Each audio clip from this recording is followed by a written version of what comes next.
সন্ধ্যা। আমার নাম জুডি, আমি ফিলিপিন্স থেকে এসেছি। আমার কিছু প্রশ্ন আছে, তবে তার আগে আমি একটু নিজের কথা বলতে চাই। আমি একটি খ্রিস্টিয়ান পরিবারে জন্মগ্রহণ করেছি এবং সেভাবেই বড় হয়েছি। কিন্তু সত্যি বলতে আমি কি খুব বিভ্রান্ত, কারণ আমি বিভিন্ন চার্চে গিয়েছি। সেই চার্চগুলোর মধ্যে একটিতে আমাকে বলেছিল নিরাপত্তার জন্য টাকা দিতে হবে। হ্যাঁ, এটা আমার আগের অভিজ্ঞতা। তারা নিরাপত্তার অজুহাতে টাকা চাইছিল। এরপর যখন তারা জানে যে আমি বর্তমানে ওমানে আছি এবং এখানে আমার একটি চাকরি আছে, তখন তারা আমার সোশ্যাল মিডিয়া অ্যাকাউন্টে যোগাযোগ করে।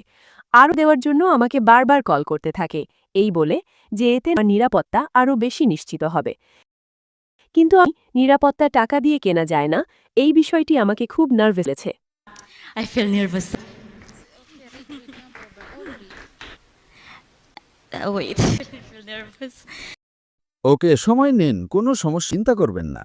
এবং আমি জানি নিরাপত্তা ওপর থেকে আসে, ঈশ্বরের কাছ থেকে একমাত্র।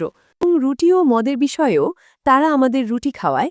তারা বলে এই রুটি নাকি যিশুর শরীর। তারা আমাদের মদ পান করায়, কারণ তারা বলে এটি যিশুর রক্ত। কিন্তু আমার জানা মতে তো রুটি আর মদ তো মদই। তাই আমার প্রশ্ন, কুরআনে বলা হয়েছে যখন যিশু অর্থাৎ ঈসা আলাইহিসসালাম আবার ফিরে আসবেন, তখন তিনি শূকর হত্যা করবেন। তাই আমি জানতে চাই, যদি তিনি শূকরগুলো হত্যা করেন তাহলে পৃথিবীর কি উপকার হবে?